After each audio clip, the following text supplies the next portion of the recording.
Live from Columbia, this is Sports Talk on the South Carolina Radio Network. Be a part of tonight's show. Call us at 800-956-7266 or email talkback@sportstalksc.com. Now, here are your hosts for Sports Talk, Phil Kornbluth, Kevin McCrary, and Tom Hayes. This is a great win. You know, our team, our defense, we really stepped up this week, and this is a big win, getting our first win on the road, and it's very exciting. It's a great feeling. I think it was 1 for 9 on third down, which is something we had to get better at. And then I think the biggest thing is we worked on all week of making sure we get 3 turnovers each day in practice, and we actually got 3 turnovers in this ball game. So there's something we can build on. Yeah, but you still gave up over 200 yards rushing to Furman, of all people, without their starting quarterback. And now you have to go face one of the most dynamic offenses in the country at Auburn. And now you're an 18.5-point underdog as that line continues to climb. That's the issue for the Gamecocks. How about this issue for Clemson? We've got to create one for the Tigers because they've got too much going their way right now. So we got to create a problem, except losing Adam Choice that's a big loss. And losing Jordan Leggett for a few weeks is a big loss. What do you do if you're Chad Morris and Dabo Swinney and Cole Stout is just tearing it up over the next 3 or 4 weeks while Deshaun Watson gets over his injury? I mean, Stout did a very nice job at Boston College. So what do you do late in the year when it comes to the Clemson-South Carolina game, for example, or maybe even before that, the Georgia Tech game? Do you go back to Watson cold turkey just because he lost a job because of an injury? Or do you stick with Stout if he is the hot quarterback at that point? You do what the Dolphins did when they won the Super Bowl. You go right back to Greasy. You go right back to Watson. Yeah, they say you can't lose your job to injury by and large, and Watson still is their better quarterback. I mean, their offense hasn't lit it up the past couple of weeks. They didn't score a touchdown with Cole Stout against Louisville, and now Stout stood in there and made some big throws when he had to, and that third down throw to Mike Williams, big. Clemson's just making plays. You know who they remind me of? They remind me of South Carolina from the past 3 years, not this season, but that's how the Gamecocks won a lot of football games. Their defense would shut people down, make stops when they had to, and their offense just good enough to get wins, make the plays when they have to. Breaks. Boston College dropped 2 touchdown pass. Well, 1 touchdown pass. They dropped another one that would have put him at about the 4 or 5 yard line late. It might have gone for a score. Then they had another receiver about 15 yards behind the secondary on that double reverse pass, and the pass was like a punt kicked straight up in the air. He had to wait on it, and it only turned out to be a 35-yard gain. And as it turned out, BC got nothing out of that. They would have scored if the ball had been thrown properly. That's another touchdown. So they caught some breaks, but sometimes you have to be lucky. I thought Cole Stout was a real man out there, though, and he stood in there with a bad shoulder. He took 2 shots, one before the game and one at halftime. And, he had that 13-yard run to convert a big first down on their drive that ended up giving them the field goal that gave them the difference and helped them have a separation from BC. So he did a lot of good things. We'll open up the phones and hear what you have to say about the weekend. 800-956-7266 Sports Talk. Be right back.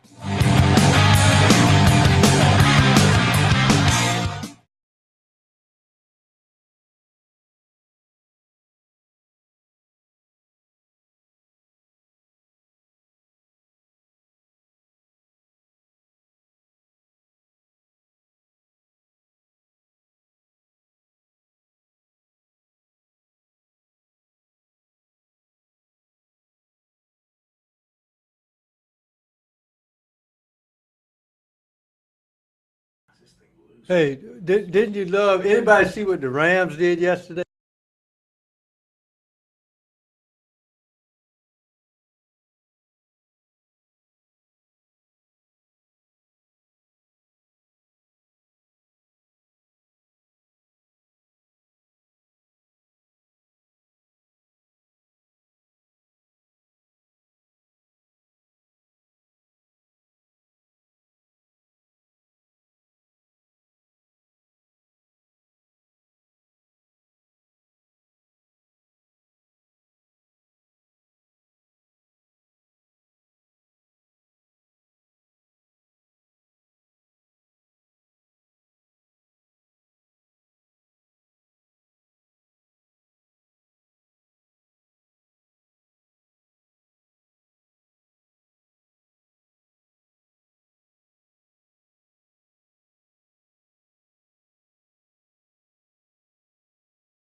All right, so do you give the Gamecocks any chance of being in the game in the fourth quarter? That's our question on our website, sportstalksc.com. Check it out. Question is, well, when I put this up, USC was a 14-point underdog. Now they're an 18-point underdog. So with 5 minutes to go, will the Gamecocks have a shot to win?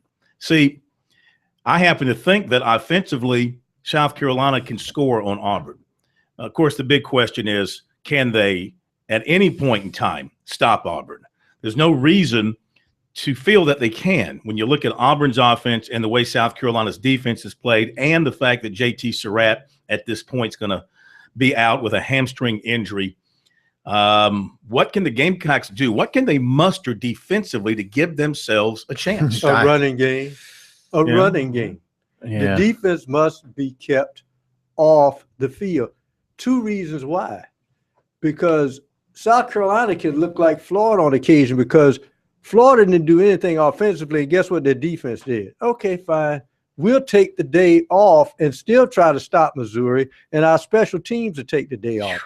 South Carolina, psychologically, if their defense doesn't do anything early, watch their offense struggle, because now they're going to be pass first, and that's playing right in Auburn's hands. Right, and that's the thing about Auburn. I mean, they can get down the field and score and then go 80 yards in 3 plays in 45 seconds. And you blink your eye and Auburn can have 21 points on you. And then Spurrier, in the Spurrier motif, is going to say, well, we got to throw the ball every down. That's what we've got to do. And then Ellis Johnson is going to say, I'm going to pin my ears back and send all my guys at Dylan Thompson, and he's going to airmail one, and we'll get an interception. South Carolina has to play the perfect game at Auburn, and Auburn has to play less than its perfect game. They've never beat Auburn. Auburn's a legit top 5 team. They're playing at Jordan-Hare Stadium. It's a bad matchup for South Carolina. I mean, Georgia, I know people go back to the Georgia game and say, hey, nobody gave them a chance there. That wasn't a terrible matchup for the Gamecocks, because Georgia, their passing attack isn't lethal. They were missing some wide receivers. South Carolina was playing at home. They were wounded from the weeks before. This is a completely different deal. Now the Gamecocks are banged up a little bit. Corn mentioned Surratt. Do I think it's going to be a ball game with 5 minutes to play? No, I don't. This is one of those games South Carolina is going to have a hard time, and it could get ugly. This is one of those games that South Carolina's not careful. There could be a really embarrassing score. The last time these two teams played in Atlanta, it was an embarrassing score. Cam Newton went off, but a similar thing could happen at Jordan-Hare if they're not careful in this one. All right, 800-956-7266. What do you think so far? The voting on the poll question leans heavily towards the Gamecocks not being in the game with 5 minutes to go. What do you think? 800-956-7266. Email talkback at sportstalksc.com, on Twitter at sportstalksc. Of course, our website is sportstalksc.com, and on Facebook, Sports Talk Radio Network. And I was about to say, if South Carolina has any chance to be close, they'll have to play like Boston College did against Clemson. Remember, Boston College was stoned on a lot of running plays, and they said, the heck with it. We'll still run it at you and break a play here and then play off the play action.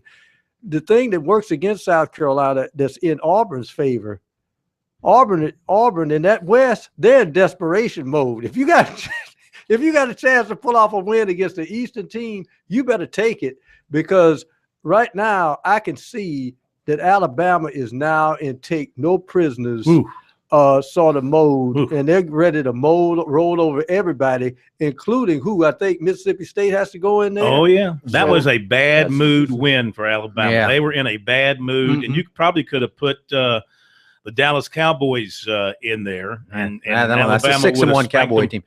Not the Packers, but the Cowboys. Right. Packers would have held their own. That SEC West is it's brutal. It is a heck of a division. Whoever wins that division, who cares what happens in Atlanta? That team should be in the 4-team playoff. And Alabama, LSU's one of the worst teams in the West. And look what they did to Kentucky. They beat them 41-3. Very, very impressive division. And Georgia just keeps winning, and they might get Gurley back after the bye week, and they're going to, Georgia is a team that, if they put it all together, could make some noise in the national picture as well. They're a pretty darn good team, and they're playing a little bit of defense now. Pruitt has them playing some pretty darn good defense there in Athens. All right, 800-956-7266 is our phone number. A couple of quick notes, and we'll get to your phone calls. A couple of lines are open right now, so don't hesitate. Grab them so you can join us on the airwaves. The kickoff time for USC-Tennessee set today for 7:30. That's a week from Saturday in Columbia on the SEC network. So 7:30 for USC-Tennessee, a week from Saturday. Some of the other big games that weekend in the SEC. CBS has the Florida-Georgia game at 3:30. Kentucky at Missouri be on the SEC network at 4. Arkansas at Mississippi State will be on ESPN or ESPN2 at 7, with the other game flipping to the other channel will be Auburn at Ole Miss at 7:15. The ACC games for that week, of course, Clemson is off. Duke at Pitt on ESPNU at noon. Boston College at Virginia Tech on the ACC network at 12:30. North Carolina at Miami on the ACC network at 12:30. That's a split network that day. NC State at Syracuse on the regional network at 3. Virginia at Georgia Tech, ESPNU at 3:30. All right, to the phone calls we go. And we go to Delvin up in Fountain Inn for the first call tonight. Hi, Delvin, and welcome into Sports Talk. Hey, guys. How you doing? Good, man. How are you? I think it's going to depend on how you talking about Ken Sutherland hanging up. I think it's going to depend on how they do it on offense in the first drives of the game when they're on offense and when the first drive of the game when they're on defense.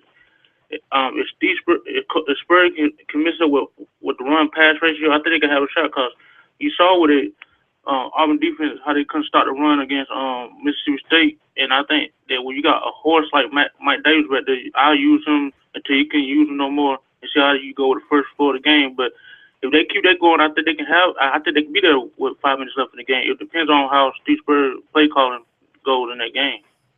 Yeah, and I think he's a lot smarter than we are, and I would think that he's going to be looking at some of the same things that we're talking about here, and he has to understand that sometimes your offense has to protect your defense, has to help your defense out, and there's no reason. Okay, now Auburn's defense is statistically they're just average in the SEC this year. They're around 6th or 7th, right in the middle of the pack in your defensive stats. Teams can run on them. I think they're giving up about 170 rushing yards per game. There's no reason why South Carolina, especially with a healthy Mike Matulis now coming back and able to play right guard, and apparently he was good enough to win the job in camp. South Carolina with Mike Davis. Now David Williams showed his skills. Sean Carson, and why they won't go 2 tight ends and line up and try and be more physical than Auburn's defense and see if they can control the clock, use play action to set up some short passes and occasional shot down the field. I don't see why they're not going to win a track meet with those guys. Yeah. No one's going to win a track meet with Auburn. And we saw this with Mississippi State.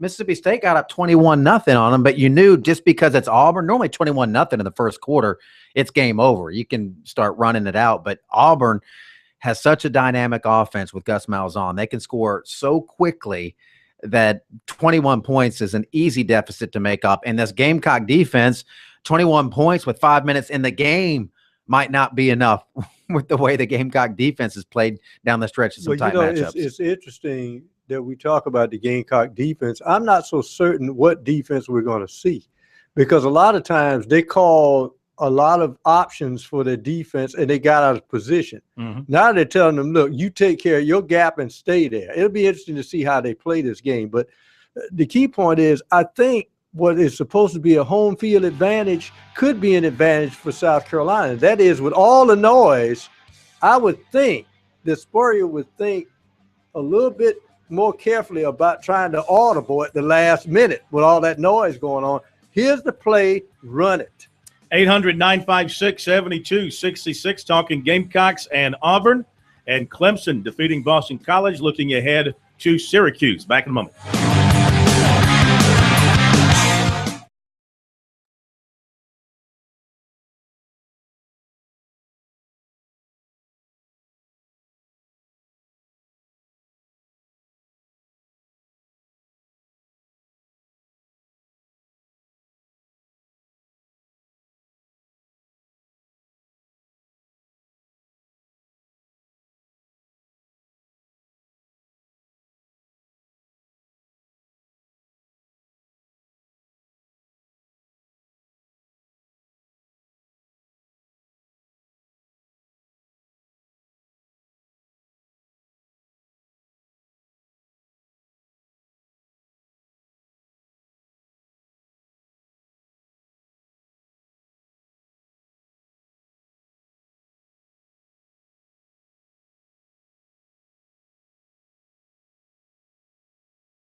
more today because of the way the game went, but thought we had a pretty good balance.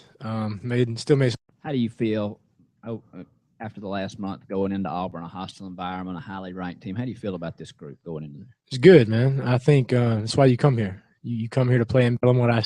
It's good, man. I think that's why you come here. You come here to play in big, get your feet wet a little bit, like everybody.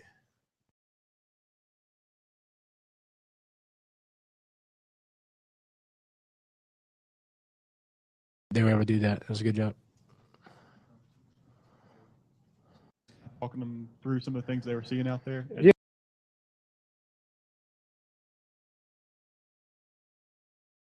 It's good, man. I think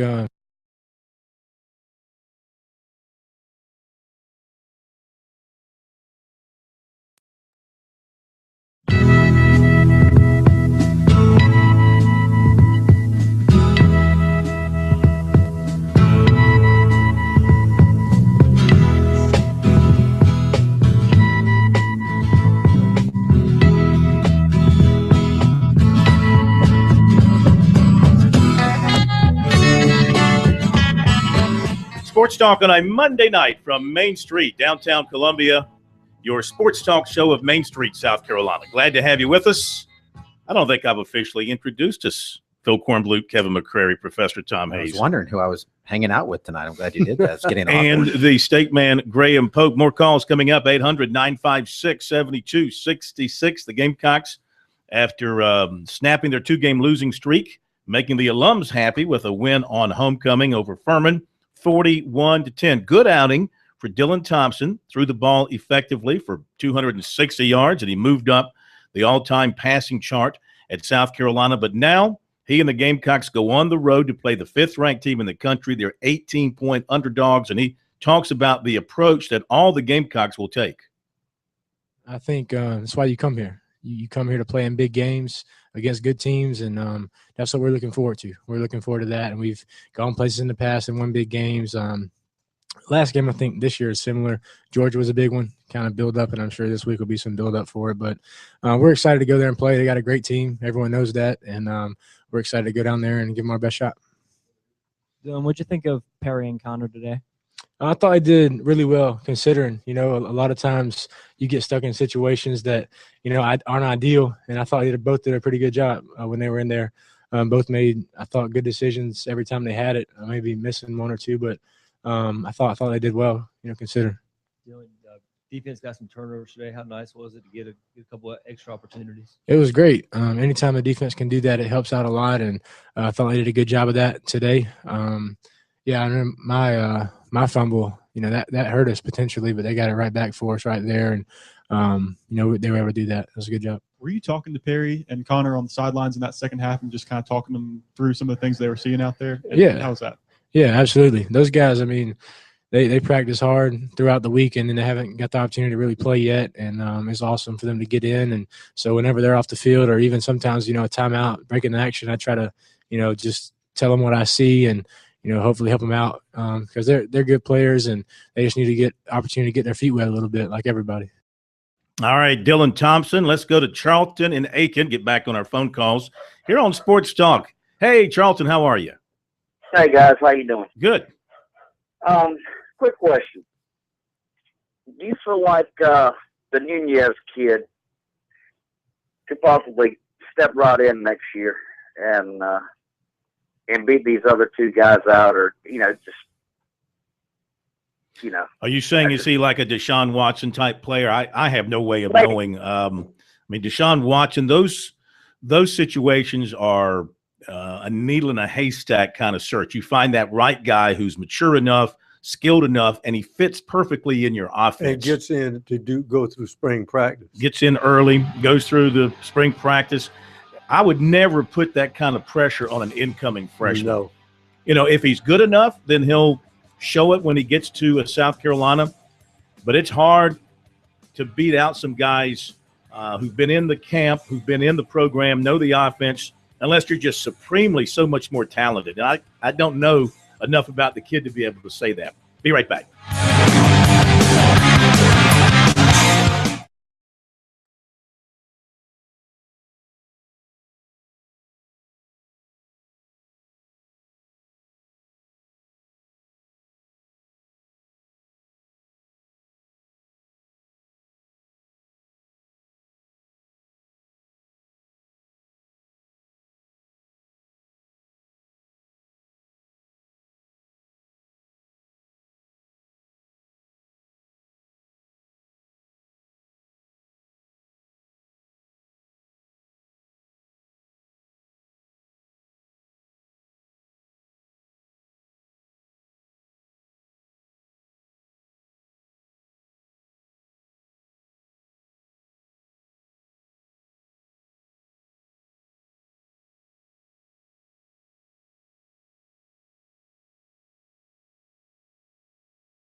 All right, we're back. Sports Talk, South Carolina Radio Network from downtown Columbia after a gorgeous mid-October afternoon, heading into the evening here in South Carolina. What a great place to be.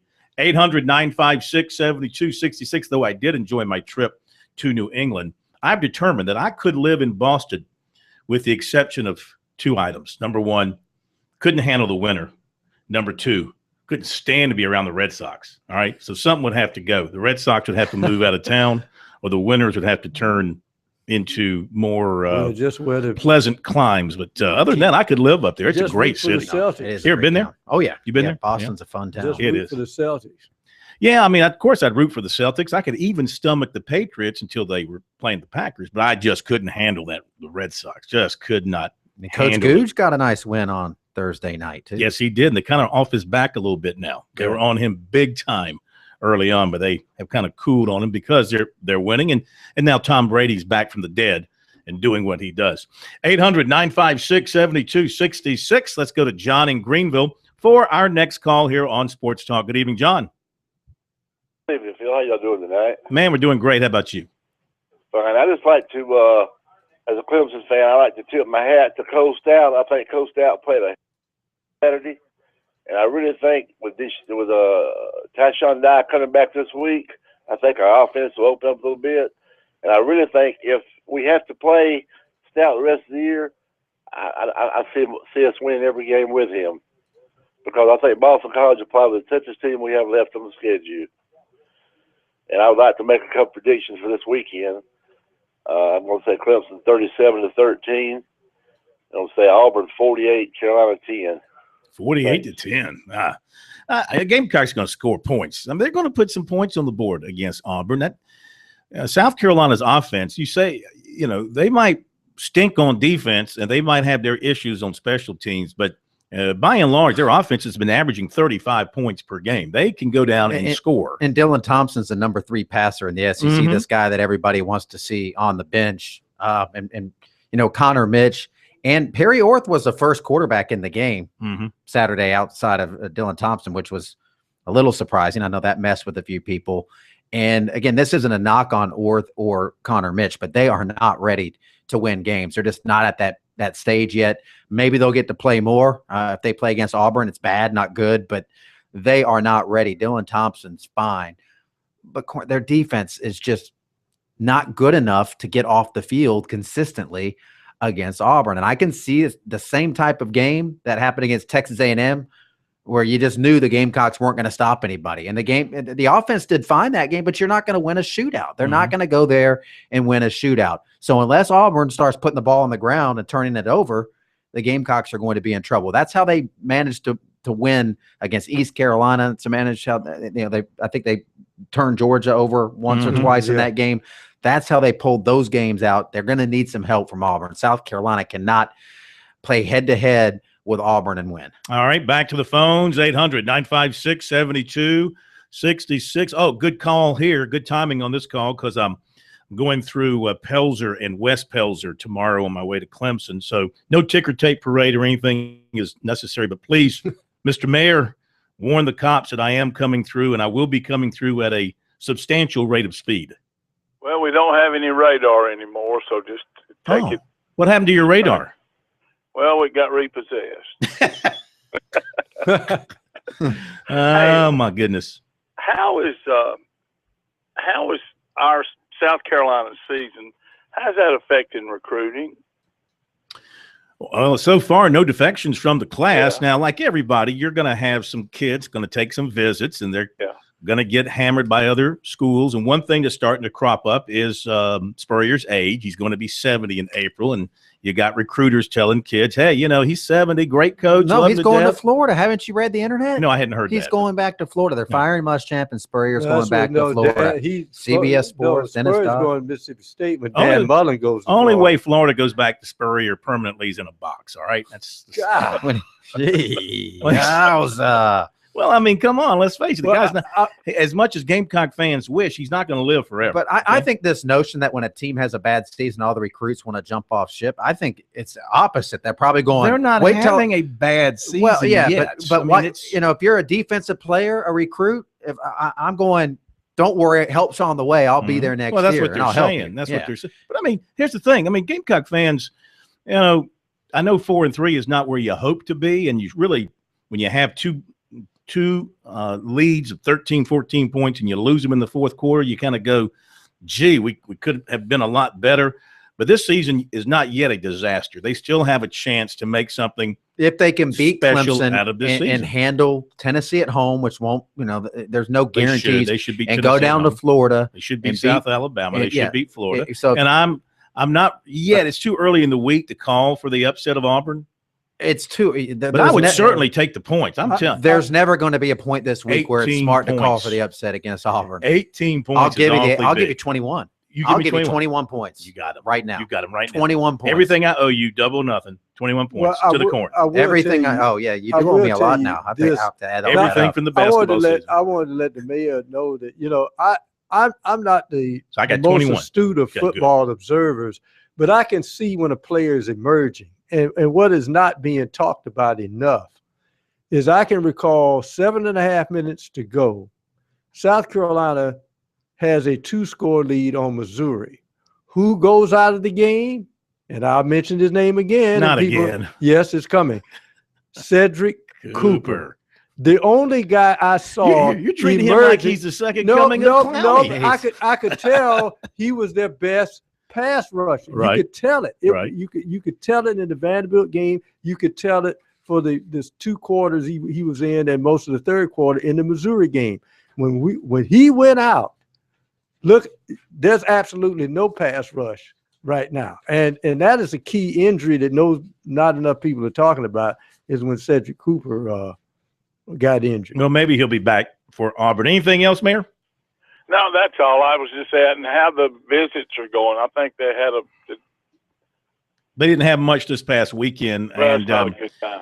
And they're gonna, their class is gonna hold together by and large. You might have 1 or 2 peel away for whatever reason, but you got some linebackers. The Quidesky, what's his name? Whitlow out of Alabama is going to take a visit to Kentucky and Louisville, and you're going to have some guys. Wilder is going to take some visits, but that's everybody's is facing that. Clemson's facing a constant battle with Florida over McLeod and Kane, but so far they're holding firm. So you just have to believe that your coaches do their job and stay in touch and keep the reins really pulled tightly on these guys and don't let them slip away. All right, thanks for the call. Quickly, let's go to Chris in Charleston for our next call. Chris, how are you? Welcome into Sports Talk. Good. Thanks for taking my call. I got a question for you.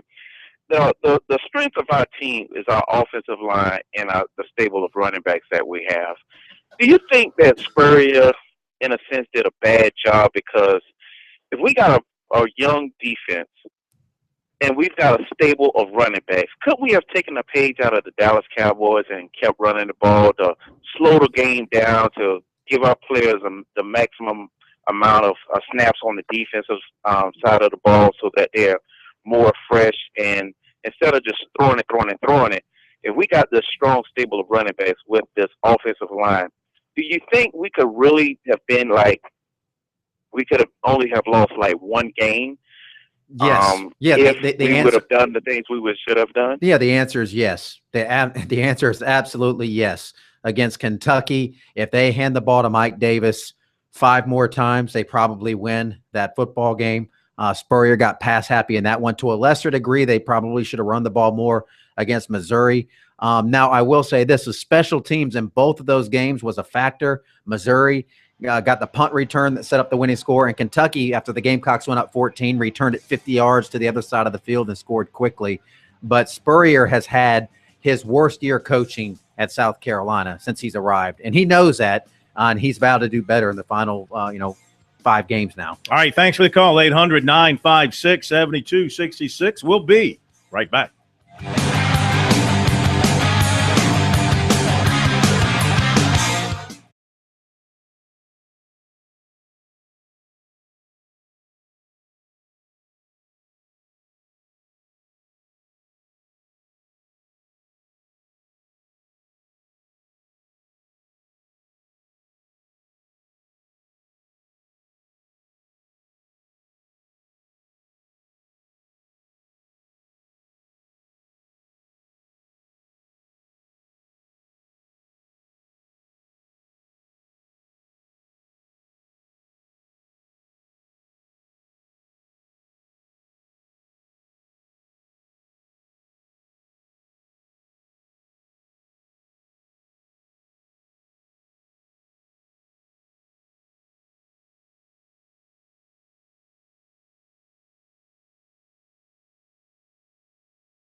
right, back to your calls in just a moment. Time for tonight's recruiting reports, brought to you by South Carolina's Electric Cooperatives, sponsors of the 2014 Touchstone Energy Bowl, coming up on December 13th in Myrtle Beach. Please make plans to be there for that. It's going to be a great weekend. Mr. Football will be announced. See a lot of good high school football players in action.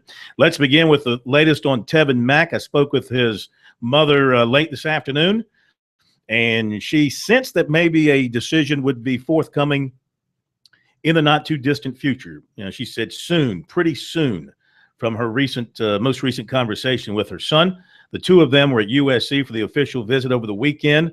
And Miss Paula Mack told us that everything went well. They talked about academics, facilities, went to the football game. So they really had a good visit. Now it's decision-making time. And the fact USC is just down the road, by the way, is not a factor for the mom. She said that all the schools that he is down to, they're on the East Coast. That's fine with her. And he'll make that final decision. So no indication of a fave at this point, but I think a decision could be coming up here sooner than later, maybe tomorrow, maybe middle of the week. Coastal Carolina picked up a commitment over the weekend from point guard Christian Adams. He's out of North Carolina. Now to football, tight end Isaiah Nalta of Beaufort, Georgia, heavily recruited tight end who's down to USC, Florida State, Ole Miss, and Georgia, and he's going to announce on December 15th. He was at Florida State this past weekend. He's also been to USC and Georgia for games, and he hopes to get to Ole Miss as well. And if USC decides to add another recruit to their secondary, then Rashad Fenton of Miami could become a target. They offered him several months ago, but his last contact with secondary coach and recruiter Grady Brown was earlier in the season. He said the interest is still there from his standpoint, and he's just going to wait and see how things progress and see how it goes into signing day. He has not been to any games this season, and he has talked with Brown about visiting USC in January, but nothing has been firmed up with that. He does plan to reach out to Brown after his next game to find out where things stand. And he said he will take officials to Arkansas and Central Florida. He's got 5 interceptions in 7 games this season. He had 5 interceptions last season. And he considers himself a ball hawk and a very good defender of the pass. There you go with recruiting, available online, of course, all the time on our website, sportstalksc.com, on Twitter, hashtag STRecruiting. Back to the phones, 800-956-7266. Mike in Columbia, welcome in to Sports Talk. Glad to have you listening to us on our new station in Columbia, The Point, at 95.9 and 1470 AM. Welcome in. Yes, sir. Hey, guys, thank you for taking my call. Just 3 quick points. The Notre Dame FSU game, Brian Kelly, man, should just chill out. Notre Dame played a hell of a game. He should be very proud. I know they're not in the moral victories, but they played a great game. But Florida State simply beat them. That last call was pass interference. None of his kids were trying to clear that space out. They were blocking from the time the ball was snapped. It was a illegal play, period. And also, too, guys, when you go back, I watched the replay of that game. I don't know why Everett Golson kept sliding. I mean, that one play was like second and whatever. I mean, if he had just tried to run his hardest for another 10 yards, he could have almost ran it in for a touchdown, but he just kept sliding. So, I mean, they're at number 7. I think they might still get in, but he needs to quit belly aching about that last play. It was offensive pass interference. And my quick thoughts, too, and I want to get you guys' thoughts on this. I like Peyton Manning. I've always followed his career, thought he was very entertaining, but he's not the greatest quarterback ever. I don't care how many records he gets. I don't know why the media doesn't do it, but just in my opinion, y'all, Joe Montana, until somebody wins 4 or if you win 5, that man, you put him in pressure situations. He destroyed Dan Marino one year. He destroyed John Elway in another Super Bowl.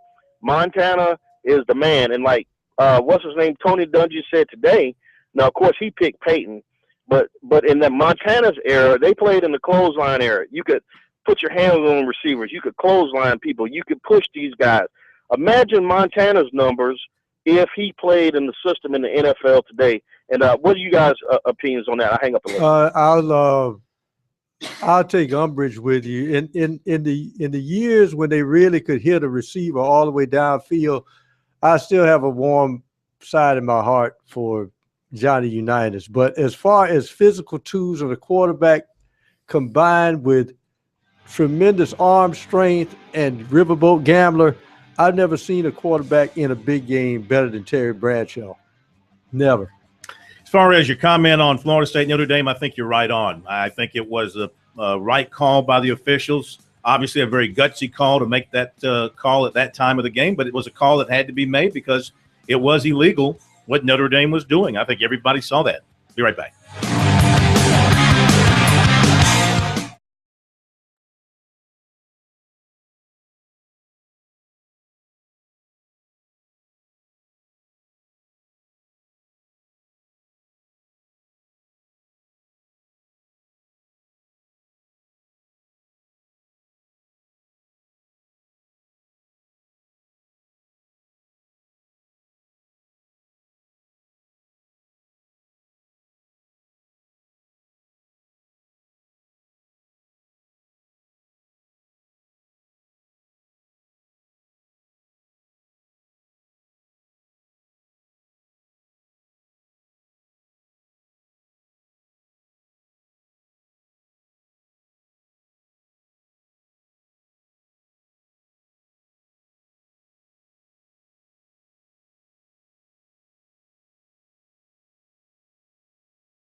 All right, Clemson back at home this weekend. It's homecoming for the Tigers, and they welcome in the orange of Syracuse. First time Syracuse will have ever played at Death Valley. Third meeting overall between the two teams. Clemson won last year at the Carrier Dome, and they lost a game to Syracuse on a neutral field.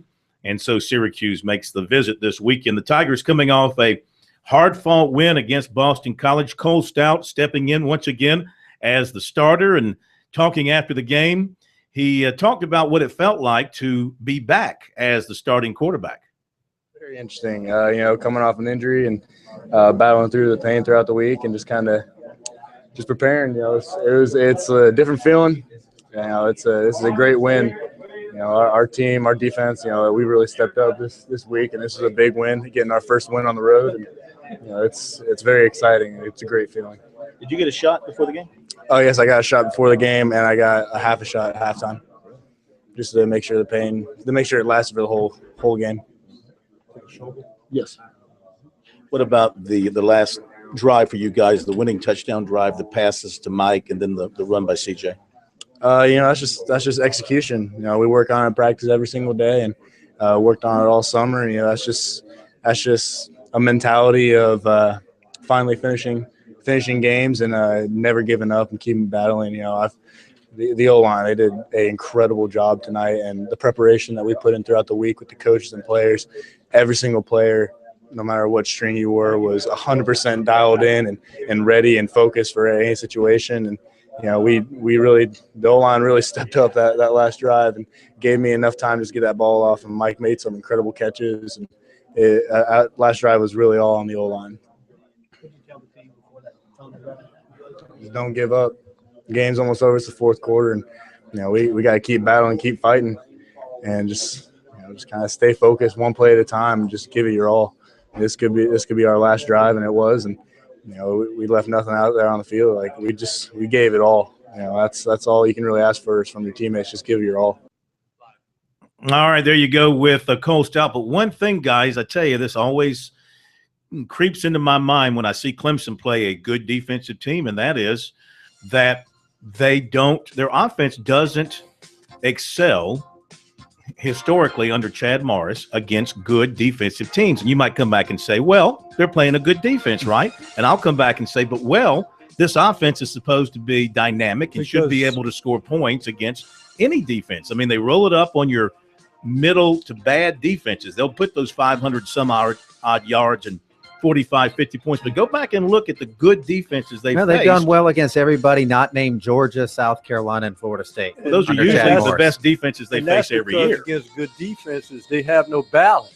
You got to be able to run the football down somebody. They still can't run the football. I mean, C.J. Davidson had that 32-yard touchdown run, which was big for them, obviously. But for the most part, they could not run the football.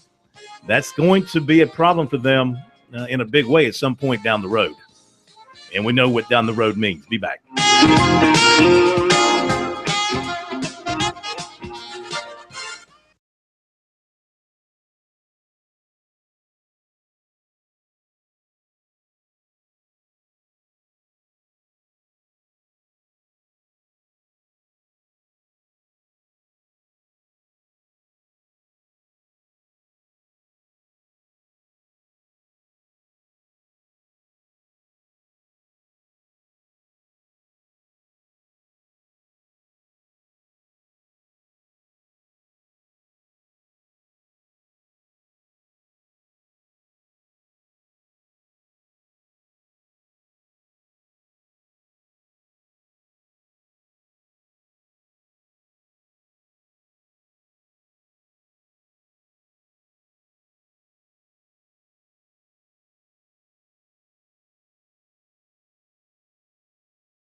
Live from Columbia, this is Sports Talk on the South Carolina Radio Network. Be a part of tonight's show. Call us at 800-956-7266 or email talkback@sportstalksc.com.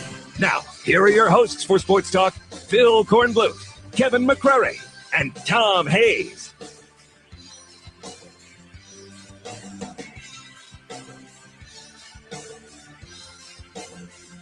And we're back at Sports Talk, South Carolina Radio Network from Columbia, 800-956-7266. Continue with your calls coming up.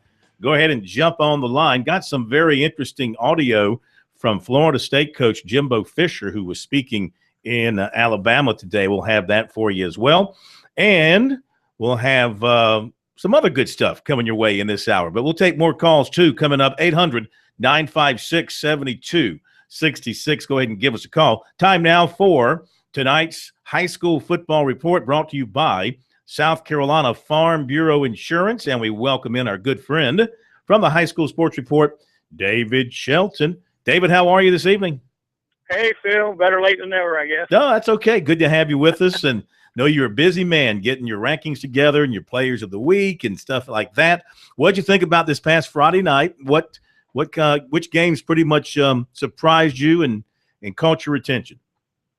Well, I think without a doubt, the shocker of the night was AC Flora losing to Richland Northeast. I mean, I don't think anybody would have picked that. Nothing against Richland Northeast, but they had not won a game. And AC Flora was undefeated, ranked in the top 5. And that just goes to show you, man. I made the statement the other night in the press box at the Berkeley game where I was at. Anybody that puts money on high school games has got to be absolutely crazy because you just never know. Cane Bay had Goose Creek beat until the last 20 seconds of the game. And, although Cane Bay's very improved, I wouldn't have give you, any kind of odds on that ever happening. So, I mean, I think when you get down to this part of the season, some teams are feeling pretty good about themselves and feel like they're pretty much wrapped up, whatever they need to wrap up. You only got a couple of weeks left. This is when the upsets will happen, but I don't foresee anything coming down the road. But I no way could I have picked Richland Northeast to lose to AC Flora. In fact, I picked AC Flora to go undefeated in the regular season. But that's that. They'll still be very good in the playoffs, and I think this might wake them up a little bit. But just talent, experience, and all that kind of wise, you would have never thought Northeast would have beat AC Flora. Was that the single biggest upset of the night, you think? Yeah, in my mind, it's probably the biggest upset of the season to date. I can't think of another one, that ranks like that. Just because you have a team that is playing so well and is the better team, the more athletic team, the more experienced team against the program. Northeast only won one game last year, so this was not like the old Richland Northeast. And I think Jay Fry, is still a very good football coach, but the program has slipped. So in my mind, that'll be one of the top upsets of the entire season. Good for Richland Northeast, and especially coming against a crosstown rival like AC Flora. Of course, Richland Northeast had been a 4A team for its entire existence, and it's moved down to 3A this year, and they were hoping that would lead to more success for them. Thank you, David. Appreciate the update. We'll be back. More sports talk in just a moment.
classic battle. Two historic programs, got brand names, two top 5 teams.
Wanted to mention a few more high school games from Friday night. I didn't get a chance to review all the scores before we talked to David, so he was talking about the one big upset in his mind.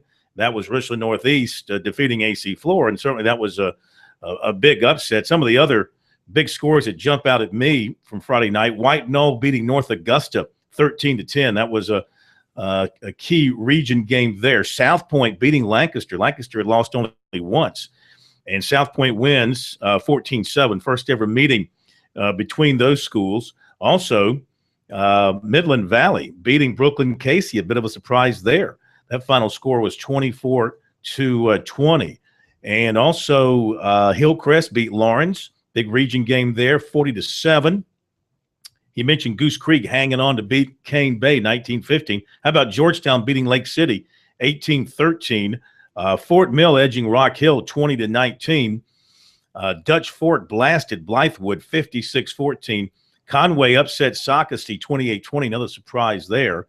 And the other game of note, Camden beat Dreher, guys, 39-30. There was a fight after that game that the high school league's going to have to deal with the aftermath of that. You could perhaps expect some suspensions to come from that. They're not only talking about suspension, they're talking about maybe one of both teams being wiped out of any chance of going to the playoffs. Yeah, they can certainly impose that kind of penalty on you if you have an issue with a brawl. Our high school football report tonight on Sports Talk brought to you by South Carolina Farm Bureau Insurance. Back to your calls, and we go to Billy in Florence, and then we've got this audio of Jimbo Fisher that you'll find entertaining, to say the least. Hi, Billy. Welcome into Sports Talk. Hey guys, hope you are doing well. I was just gonna make a comment on the Tigers. It was a hard-fought battle, and Phil, I kind of want to get Jordan K-Mac's thoughts and the professor on this.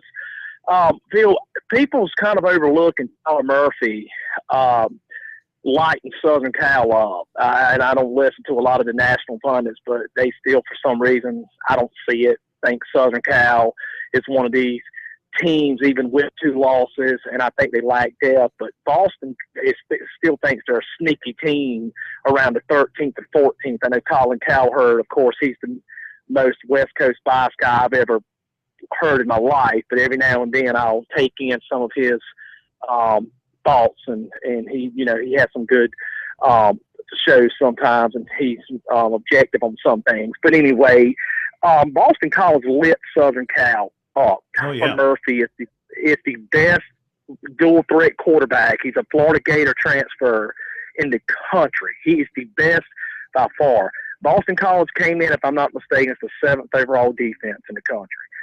Dabo Molest used analysis, I'd say a Daboism, is what a lot of people say, is Dabo comes up with some crazy things, but he used it as a weight room game. Who's going to be stronger on the line?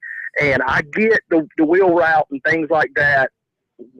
It was kind of like we should have beat Florida State and missed a lot of opportunities. And the guy from Boston College caught the ball. He probably goes in for a touchdown. I don't see how he does it. TJ Green was trailing him. But my point I'm making is, Phil, I'll take it off the air. I think we're winning still with the backup quarterback. And you could say what you want about a fifth-year senior. You've got about 25% of the playbook eliminated from Chad Morris when Deshaun's not out there. The cat is a special talent. He zone read, option, quarterback draw, flush out the pocket.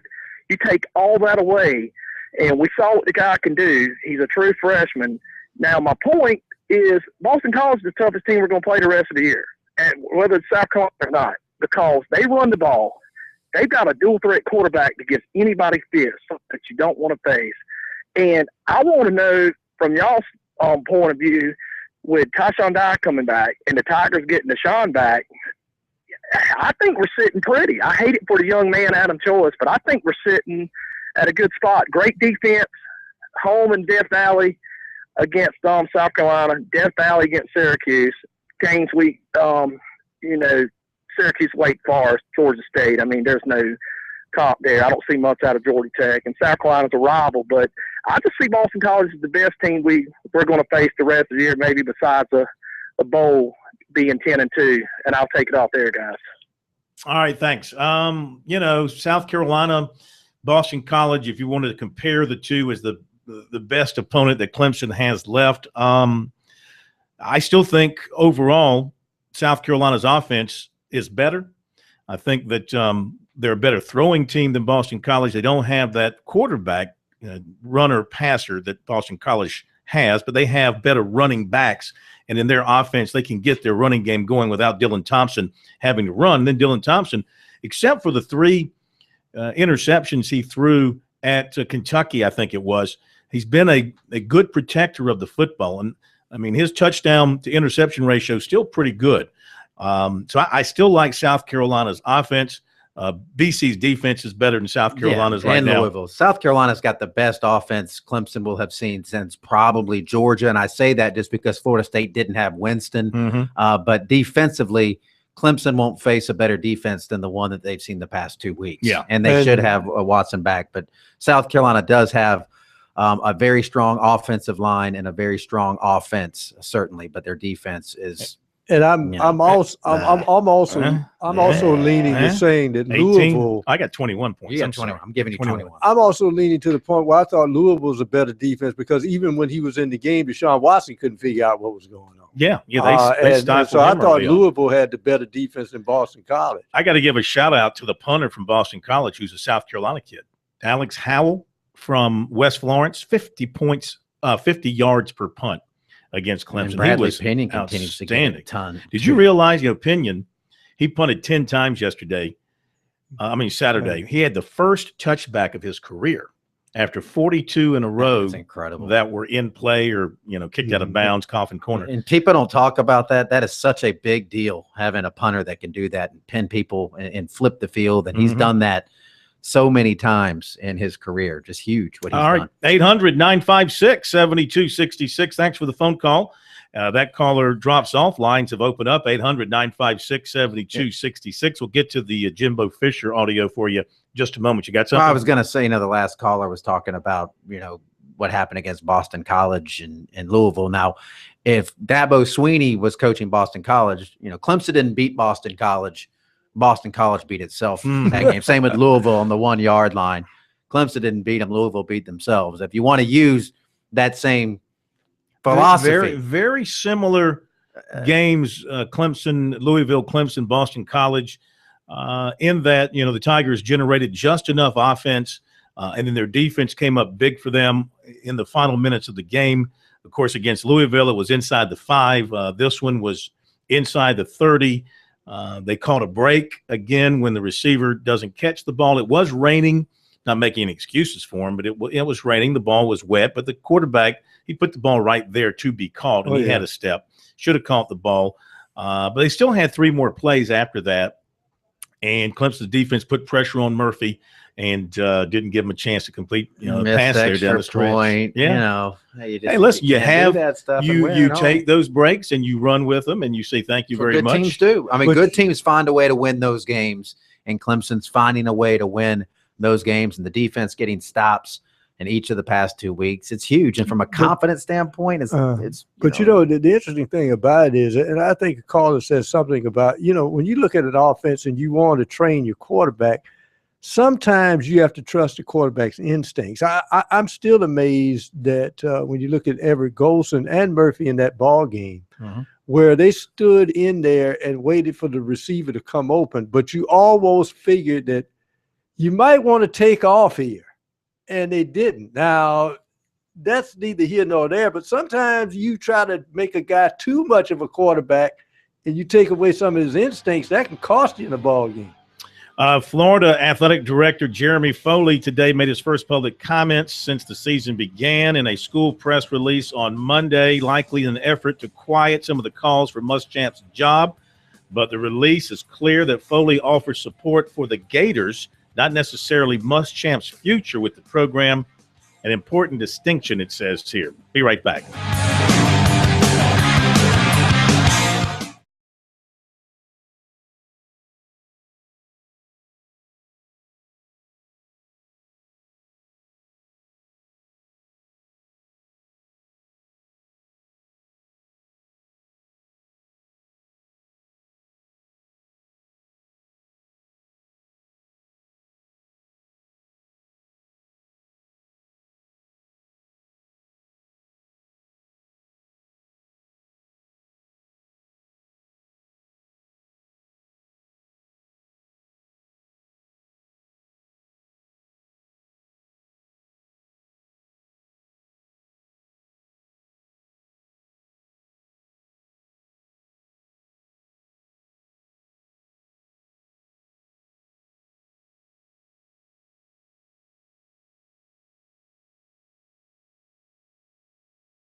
Florida State coach Jimbo Fisher, they've got an off week. He was in Birmingham today to speak to a touchdown club, and he met with the media. This is from AL.com.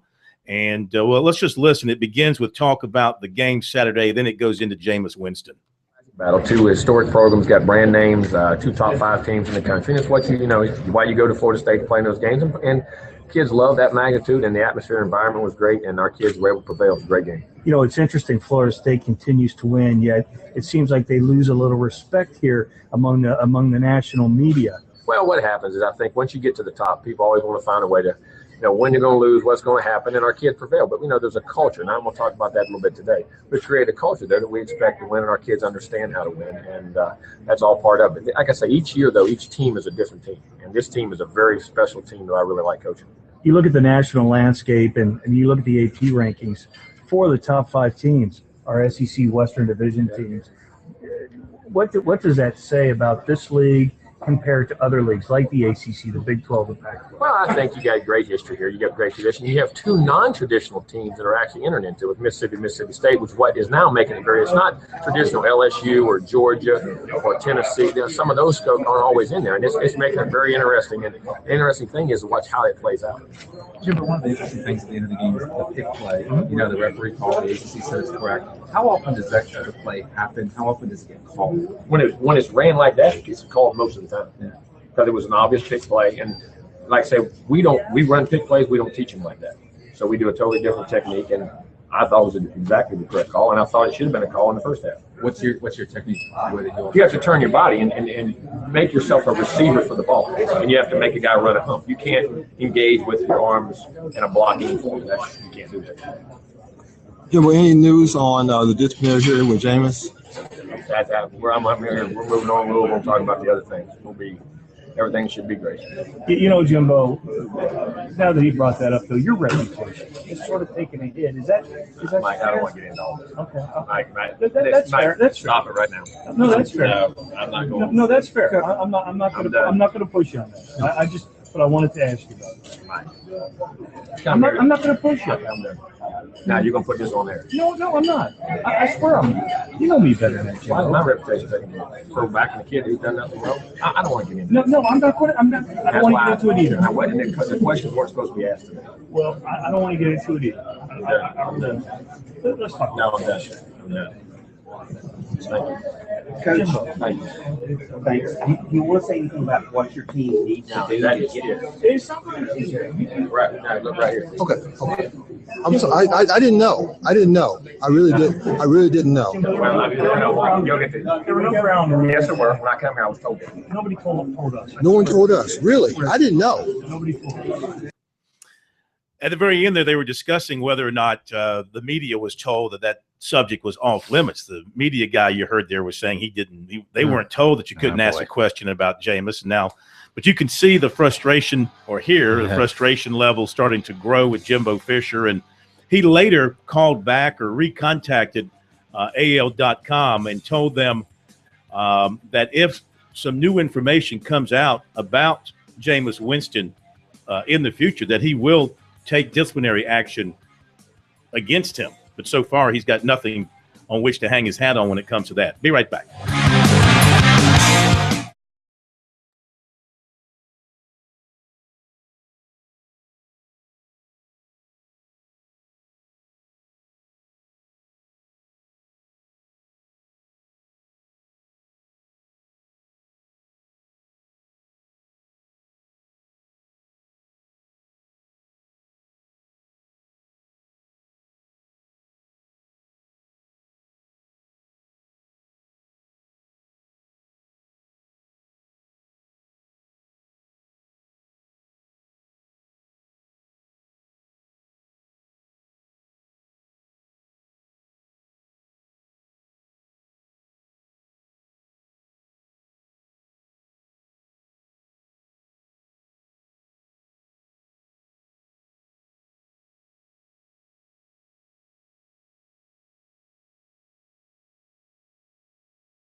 Probably the biggest injury was JT Surratt yesterday, pulled the hamstring.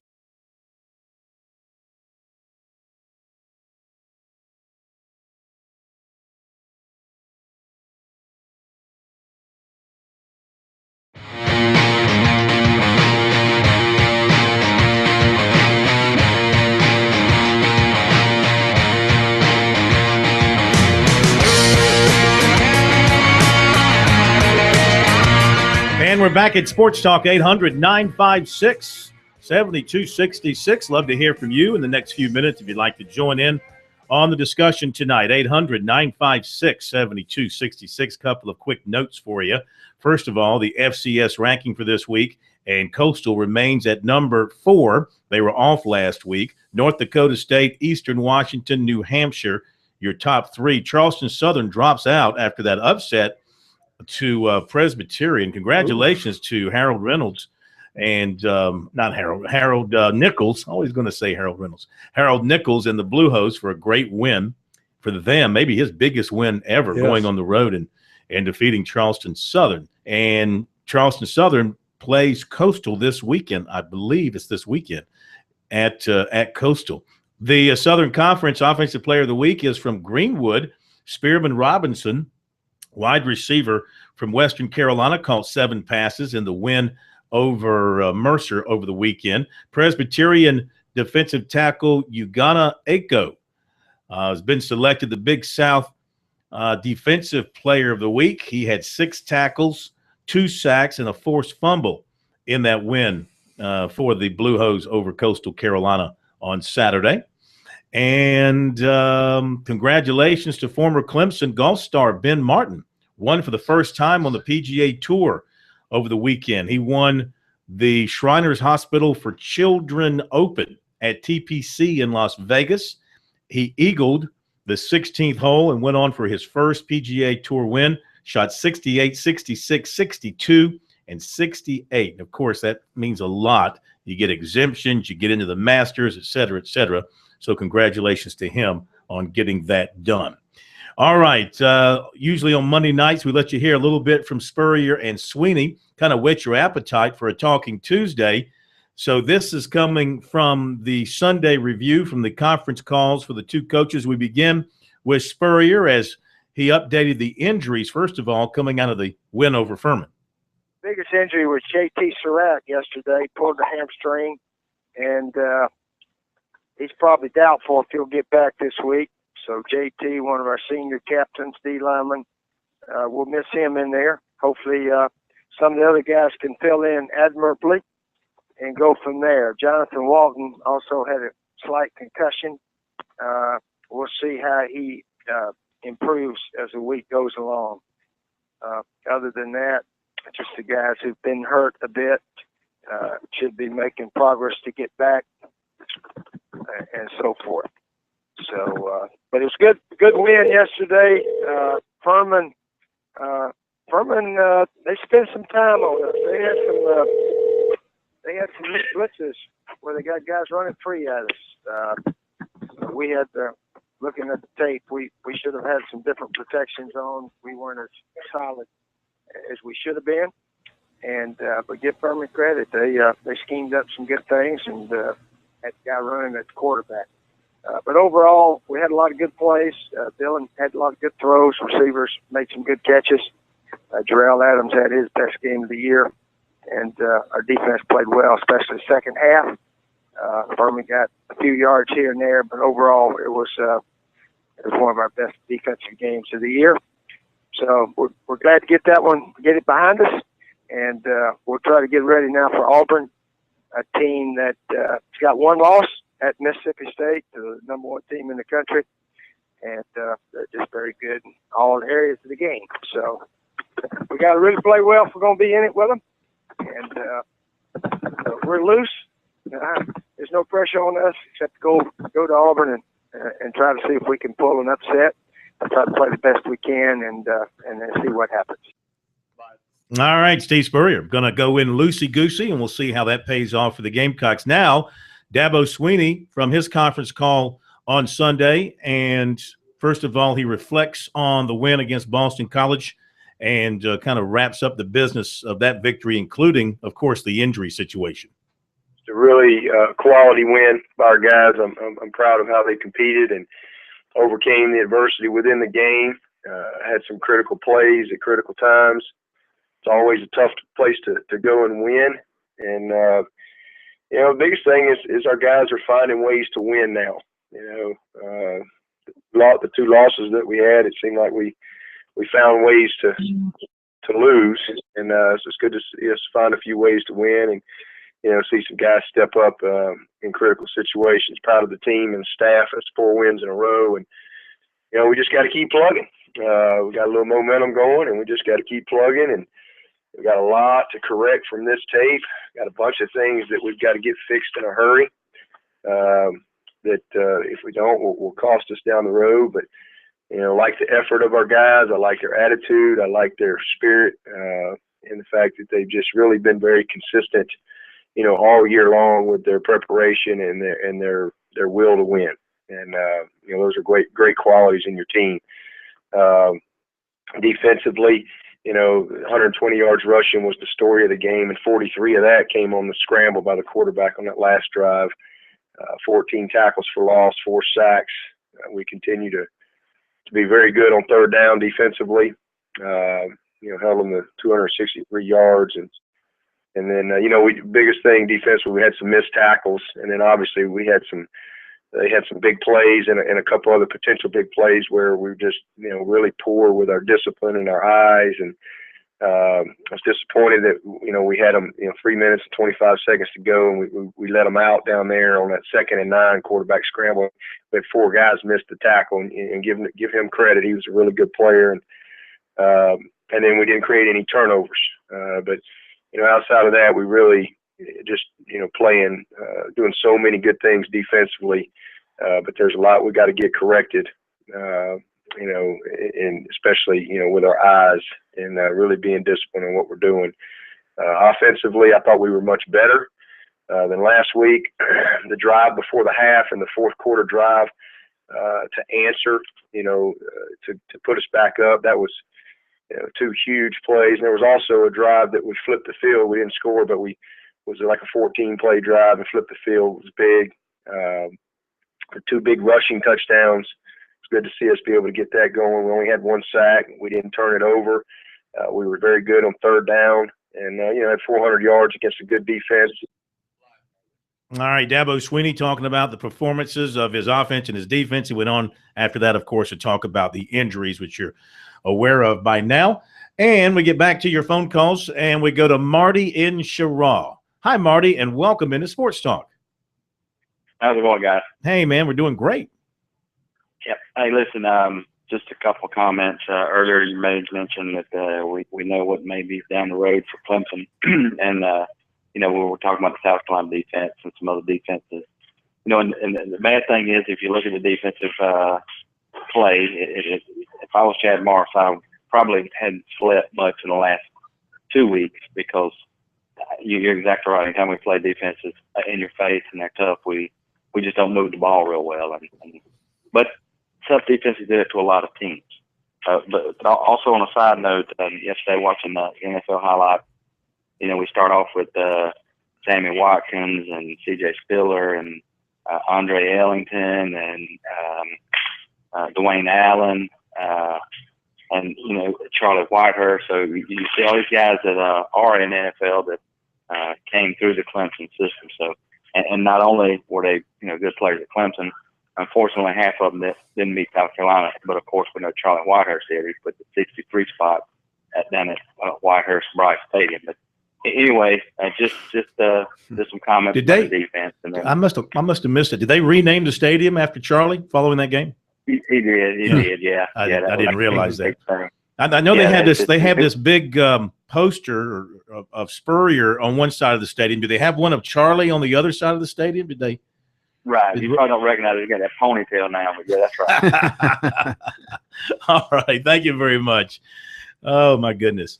Yeah, I'm just sitting here looking at some of the recent scores against them. Now they did, of course, Ohio State had a terrible defense last year, but like last year, NC State held them. I say held them to 26. Boston College held them to 24. South Carolina held them to 17 points last year. And those were three of the better defenses that they faced the entire 2013 season. We'll be back in a moment.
First down, Green Bay to the 21 of the Panthers.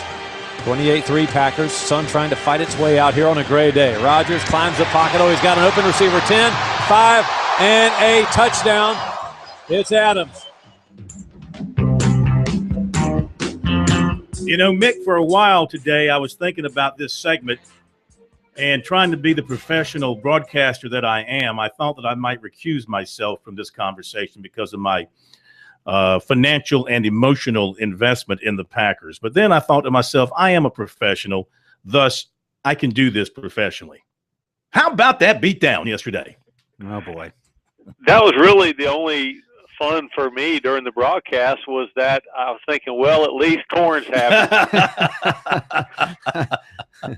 I don't know who had a worse weekend, you guys or Texas A&M. I mean, that was from the get-go. What do you think happened with your guys? Well, I think that's probably if those two teams played 10 times at Green Bay and Lambeau Field, the Panthers might win. I don't know. What would you say, Corn? 2 or 3? I mean, it wouldn't be Green Bay wouldn't run the table, but it wasn't a good matchup for the Panthers with Aaron Rodgers, the best quarterback currently playing NFL football, and Green Bay being at home, having won 3 in a row. But the Panthers just got in a funk early. I mean, I think a couple of those simple fives. There are people today that called me and email and texted me saying, why did not Carolina, when they won the toss, why didn't they elect to take the ball first? Well, that all sounds well and good in the rear view mirror with the visual acuity that hindsight provides. But the Panthers had them turned over. I mean, the Panthers sacked Green Bay the first possession and then forced an interception. It was just the penalties created a kind of a pall around the team that they never could shake. Yeah, it was I know the hard count is a difficult thing when you're all juiced up as a defensive lineman or a linebacker and you're ready to get on the quarterback and hit him, and that hard count can drive you crazy. But to do it repeatedly, and you're right, they shot themselves repeatedly in the foot, in the hand, in the head in the early part of that game, and it did work in the Packers' favors. I mean, let's be honest here. The Packers got a couple of breaks there that helped them get off to a good start. Well, Green Bay's good. They're a good team too, as you know, Phil, and you guys follow it. The Packers were not a good rushing defense team by the stats going into the game, but the Panthers never could get the traction in the run game. Jonathan Stewart brought the fight, but the Panthers weren't able to consistently keep the ball. And then before you even looked up, you're behind 21-0 in the first quarter. That gets you more one-dimensional, and so.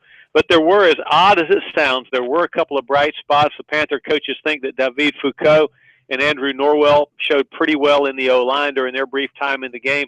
James Dockery played pretty well in the back half. Trey Boston looks like he's not afraid to stick his nose in there and hit somebody, so he may get some opportunities moving forward. Brenton Burson could be a star in the NFL someday. So, and then, Phil, 3 of the next 4 for the Panthers are at home. The schedule lightens up, not necessarily this week with Seattle, but after that, there are some winnable games on the schedule. You mentioned Burson, and I'm glad you did. Wofford grad who played in one of the least passing-oriented offenses in all of college football in his career. Yet he makes it in the NFL as a receiver, and he catches a touchdown pass in Lambeau Field. What do you think of this kid? Oh, he's just a good football player. I mean, he's right up there with, I think anyway, Jordy Nelson. He's bigger kid than you think he is, about 6'3", 215. Very intelligent, smart. He's got football IQ for days.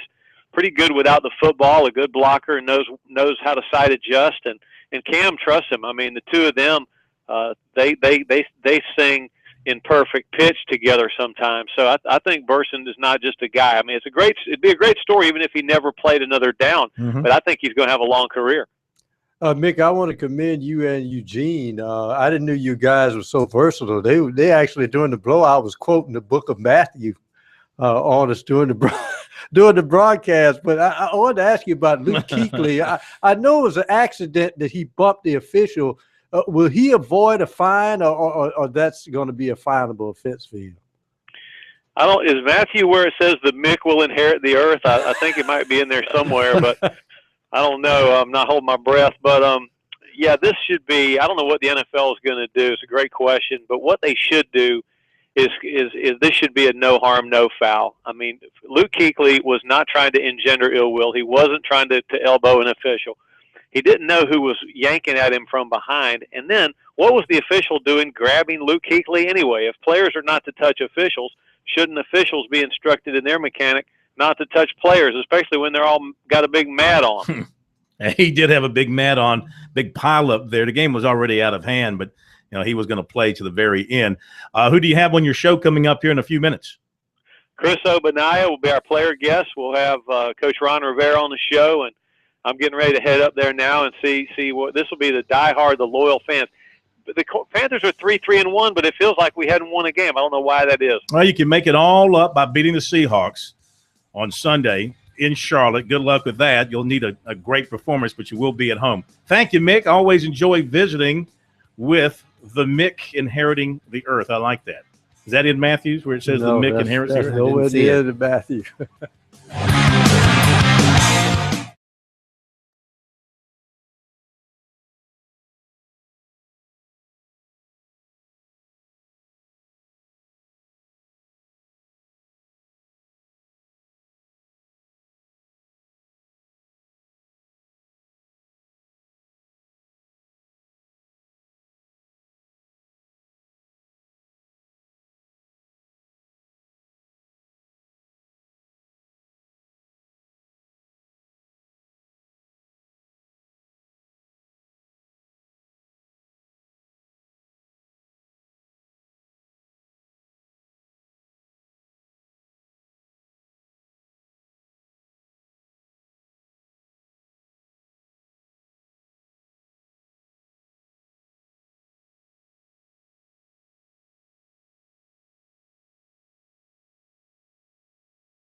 So if you had to balance everything out, weigh everything out from the weekend, who had the worst weekend? Was it A, Florida? Was it B, Texas A&M?